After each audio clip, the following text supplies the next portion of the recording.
Hello guys and welcome to today's lecture. इस lecture में हम समझने वाले हैं स्ट्रेस एंड स्ट्रेन के बारे में।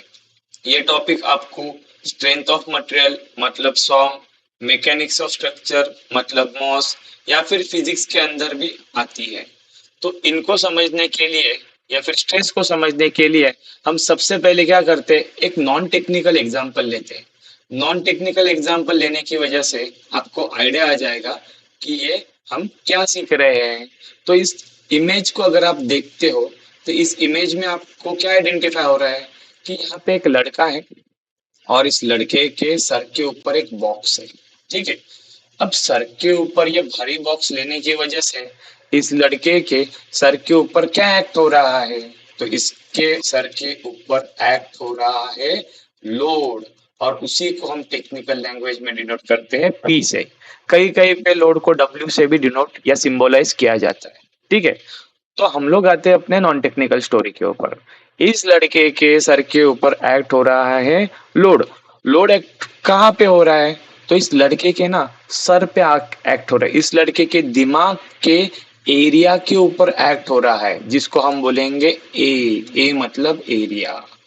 तो स्ट्रेस भी तो इतना सिंपल ही है दोस्त। स्ट्रेस का फॉर्मूला यही रहता है कि load acting per unit area, इसी को हम बोलते हैं स्ट्रेस। बट दोस्तों, स्ट्रेस को समझने के लिए हमें कुछ टेक्निकल टर्म्स भी समझनी पड़ेंगी। तो वो समझने के लिए हम लोग जाते हैं नेक्स्ट इमेज के ऊपर और उस इमेज के थ्रू हम लोग आइडिया लगाएंगे कि स्ट्रेस क्या है। ठीक है। इस इमेज को अगर आप अच्छे से देखोगे तो यहाँ पे आपको क्या दिख रहा है दोस्तों, यहाँ पे आपको एक सर्कुलर रॉड दिख रहा है, करेक्ट। जिसका क्रॉस सेक्शन एरिया जो दिख रहा है, देखो यहाँ पे क्रॉस सेक्शनल एरिया मतलब इसको अगर मैं बीच में से कट करूंगा ना तो कौन सा सेक्शन दिखेगा, ऑफ कोर्स सर्कुलर ही दिखेगा, क्योंकि ये एक सर्कुलर रॉड है। ठीक है। इस सर्कुलर रॉड से एक लोड भी पास हो रहा है। ये पी का मतलब मैंने आपको क्या बताया था, लोड। ओके। और ए का मतलब मैंने आपको क्या बताया था, एरिया, या फिर इसको आप बोल सकते हैं क्रॉस सेक्शनल एरिया। लोड जो एक्ट हो रहा है ना दोस्तों, वो दोनों साइड से एक्ट हो रहा है और इस एक्सिस से और इस बॉडी के एक्सिस से पास हो रहा है। ठीक है। ये सब होने की वजह से अगर मैं इसका एनालिसिस करूंगा तो मुझे लोड अपॉन एरिया करके क्या मिलने वाला है, स्ट्रेस मिलने वाला है। बट यहाँ पे कैसे रहता है पता है दोस्तों, जैसे कि ये बॉडी है, ठीक है। इस बॉडी से जो लोड एक्ट हो रहा है ना, अगर इसको मैं सेंटर से कट करता हूँ, मतलब यहाँ से कट करता हूँ सेंटर से, तो इसके अंदर कुछ मॉलिक्यूल्स रहेंगे। वो मॉलिक्यूल क्या करेंगे, अगर मैं लेफ्ट साइड से लोड लगाता हूँ तो मॉलिक्यूल एक रेजिस्टिव फोर्स लगाएंगे। ठीक है। और ये रेजिस्टिव फोर्स इक्वल अमाउंट में होगा लोड की तरह, दोनों की क्वांटिटी वैल्यू मैग्नीट्यूड सेम रहेगी विद इन इलास्टिक रेंज। ये होने की वजह से आर का वैल्यू और पी का वैल्यू सेम हो जाएगा। ठीक है। इसीलिए स्ट्रेस का फॉर्मूला अगर हम बोलते हैं ना टेक्निकली, तो वो क्या आता है, internal resistive force per unit area. ठीक है। यह है इसका रियल फॉर्मूला। बट आर और पी की वैल्यू सेम होने की वजह से हम इसको लिखते हैं पी अपॉन ए। पी का मतलब है ये एक्सटर्नल लोड जो हमने इस बॉडी के थ्रू एक्ट किया है। उस यूनिट को सीखने के लिए मैं आपको बता रहा हूँ, अगर आप सॉम के स्टूडेंट्स हो, मॉस के स्टूडेंट्स हो, फिजिक्स के हो या फिर किसी और सब्जेक्ट्स के भी हो, तो यूनिट जब भी सॉम मॉस में लिया जाता है ना, तो वो सभी डिस्टेंसेस जितने भी रहेंगे ना, सभी डिस्टेंसेस को हमें क्या लेना है, एमएम में लेना है। एमएम मतलब मिलीमीटर में लेना है। और जितने भी लोड्स रहेंगे, फोर्स रहेंगे, इन सभी को हमें एन में लेना है, मतलब न्यूटन में लेना है। ठीक है। और अगर एरिया आ जाएगा तो वो किस में मिलेगा, डिस्टेंस अगर एमएम में है तो एरिया मिलेगा एमएम स्क्वायर में। इसीलिए स्ट्रेस का फॉर्मूला क्या आएगा, क्योंकि लोड हम कंसिडर करने वाले हैं न्यूटन में और उसका एरिया क्या रहेगा, एमएम स्क्वायर में, मतलब मिलीमीटर के स्क्वायर में। इसलिए स्ट्रेस का यूनिट बनने वाला है न्यूटन पर एमएम स्क्वायर। अब ये न्यूटन पर एमएम स्क्वायर जो है ना, ये इक्विवेलेंट किसके साथ है, मतलब सेम क्वांटिटी में किसके साथ शेयर करता है, तो मेगा पास्कल के साथ। ठीक है। आपको mega pascal, giga pascal, kilo pascal, ये सब यूनिट कन्वर्जेंस के लिए मैं अलग से वीडियो बनाने वाला हूँ, आप उसको चेकआउट कर सकते हो। ठीक है। तो दोस्तों, अगर आपको कोई क्वांटिटी दे दी कि भाई स्ट्रेस की वैल्यू दे दी 30 न्यूटन पर एनएम स्क्वायर, इसका मतलब है उसी की वैल्यू रहेगी 30 मेगा पास्कल, या फिर आपको मेगा पास्कल में दे दिया 50 मेगा पास्कल, तो 50 मेगा पास्कल का ही मतलब क्या रहेगा, 50 न्यूटन पर MM square. Very simple. But most of the times कभी कभी स्ट्रेसेस गीगा पास्कल में भी देते हैं, तो उसको कन्वर्ट करना पड़ता है दोस्त मेगा पास्कल में। इसका कन्वर्जन कैसे होता है, इंटू 10⁻³ इंटू 10⁻³ मतलब मल्टीप्लाइड बाय 1000। 10⁻³ का मतलब क्या है, 10 का पावर 3 अगर आप कैलसी पे डालोगे तो आपको 1000 वैल्यू मिल जाएगी। Very simple. तो आप अगर मल्टीप्लाइड बाय 1000 करो या फिर आप मल्टीप्लाइड बाय 10⁻³ करो, उसका आंसर सेम ही मिलेगा। लेट से आपको अगर किसी ने लोड दिया 5, स्ट्रेस दिया 5 गीगा पास्कल, तो वो मेगा पास्कल में कैसे कन्वर्ट होगा, 5 इंटू 10⁻³, सिंपल, मेगा पास्कल में कन्वर्ट हो गया। इसी तरह से आपको हर एक क्वांटिटी को कन्वर्ट करना है और फिर लिखना है, फिर प्रॉब्लम को सॉल्व करना है।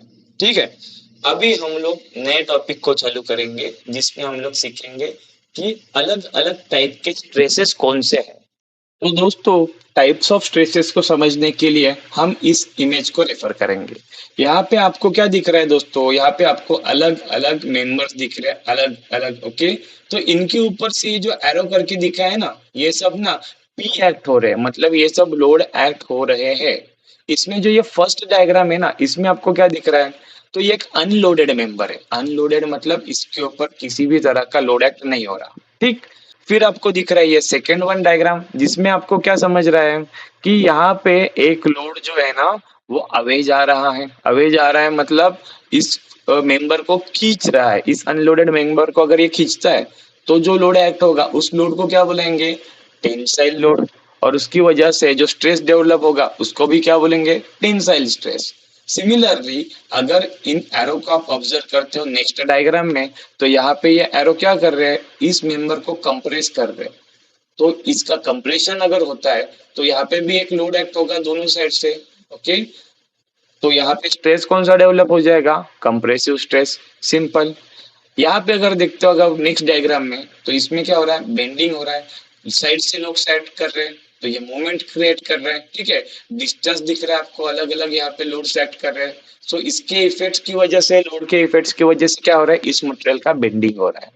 नेक्स्ट डायग्राम में आप क्या ऑब्जर्व कर रहे हो, शियर हो रहा है। शियर मतलब ना फ्रिक्शन, और ये बीच में से कट गया है, कट के इसके दो टुकड़े हो गए। और यहाँ पे जो एरिया रहेगा ना सेंट्रल पार्ट में, यहाँ पे इस दोनों के बीच में क्या होगा, फ्रिक्शन होगा। तो यहाँ पे ये लोड ही एक्ट हो रहे हैं साइड में, और लोड के एक्ट होने की वजह से यहाँ पे शेयरिंग एक्शन हुआ है।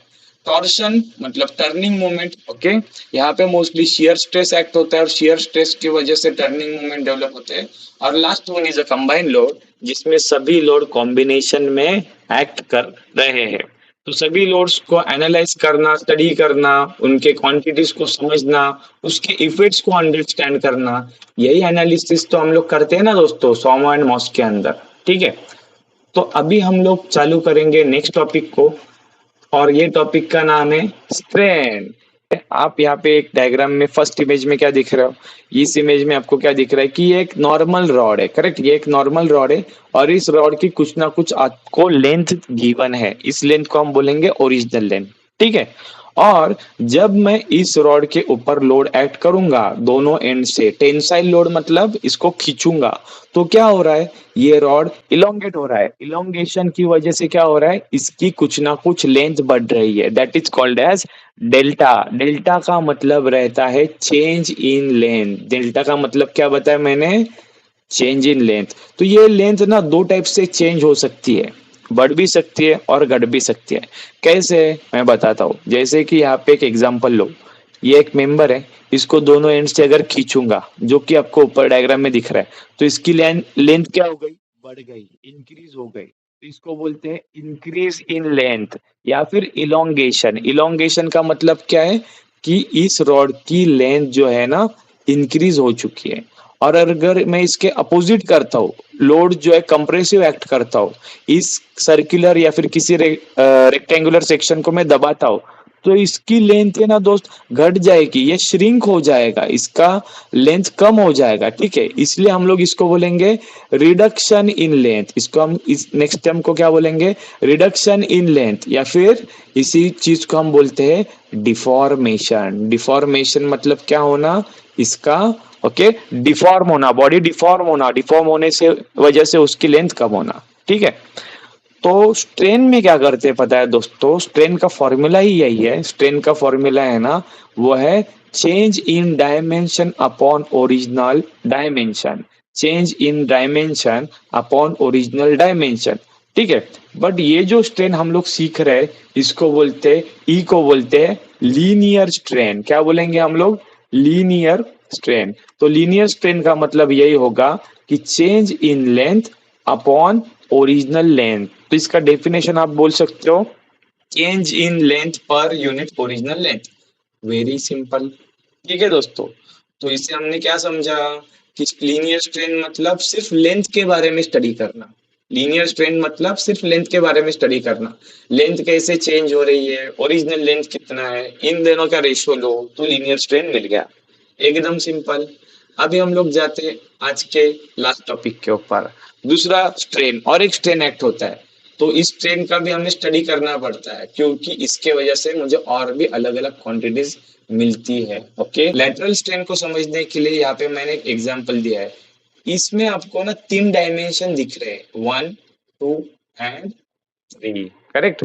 मैं बोलता हूँ कि भाई ये इसकी लेंथ है इस बॉक्स की, ये इसकी विड्थ है और ये इसकी हाइट है। अभी हम लोगों ने लीनियर स्ट्रेन में क्या देखा था कि change in length per unit original length, जिसको बोलते थे लीनियर स्ट्रेन, ठीक है। और इस बॉक्स में आप क्या देख रहे हो कि यहाँ पे इस बॉक्स के 3 डायमेंशन जैसे मैंने बताया, जैसे कि विड्थ, जैसे कि लेंथ, जैसे कि हाइट, और यहाँ पे भी ना अलग अलग तीनों डायरेक्शन से ट्राई एक्सियल लोडिंग हो रहा है, मतलब तीनों एक्सिस से लोड एक्स हो रहे हैं, ठीक है।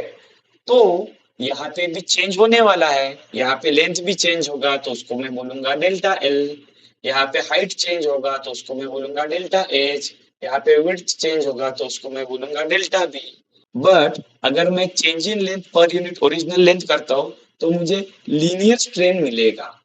और ये बची हुई जो भी क्वांटिटी है जैसे कि हाइट, बेस, विड्थ कोई भी आता है, सर्कुलर शेप में डायमीटर आता है, इनके अलोंग अगर मैं स्ट्रेन का स्टडी करता हूँ तो उसको बोलते हैं लैटरल स्ट्रेन। तो लैटरल स्ट्रेन का मतलब यह है कि change in lateral dimension to original dimension. जैसे कि इसको डिनोट किया जाता है ई एल लेटर से, तो हम लोग बोलेंगे कि भाई change in height upon original height. या फिर लैटरल स्ट्रेन का दूसरा फॉर्मूला आप ये भी बोल सकते हो change in width to the original width, ठीक है। तो change in any dimension except length, length छोड़ के किसी भी अदर डायमेंशन का change to the original dimension को हम बोलेंगे लैटरल स्ट्रेन, जिसको डिनोट किया जाएगा ई एल लेटर से। Very simple. तो आज के लेक्चर में हमने क्या सीखा, स्ट्रेस, स्ट्रेसेस के टाइप, स्ट्रेन, स्ट्रेन के 2 टाइप्स और उसके फॉर्मूला। स्ट्रेन के बारे में और एक चीज मैं बताना चाहूंगा कि स्ट्रेन का यूनिट क्या है। तो दोस्तों स्ट्रेन में क्या होता है पता है क्या, जैसे कि हम लीनियर स्ट्रेन का एग्जांपल लेते हैं, change in length per unit original length. तो यहाँ पे न्यूमरेटर और डिनोमिनेटर में ना दोनों में भी ना लाइक क्वांटिटी है, मतलब सेम क्वांटिटी है। एग्जांपल भी लेता हूँ तो चेंज इन लेंथ का यूनिट है एमएम, ओरिजिनल लेंथ का यूनिट भी एमएम, तो ये दोनों कैंसिल हो जाते हैं और स्ट्रेन का कोई भी यूनिट नहीं मिलता, इसलिए strain has no unit, okay. Linear strain का भी कोई यूनिट नहीं है और लेटरल स्ट्रेन का भी कोई यूनिट नहीं है। Very simple. तो दोस्तों मैं ऐसे ही और बहुत सारे इंफॉर्मेटिव वीडियोस बनाने वाला हूँ, अलग अलग डिफरेंट डिफरेंट इंजीनियरिंग टॉपिक्स और सब्जेक्ट के ऊपर। तो चैनल को लाइक करना और मुझे बताना क्या एग्जाम में आपके सर के ऊपर भी स्ट्रेस आता है। Thank you for watching. Do like and subscribe. Bye.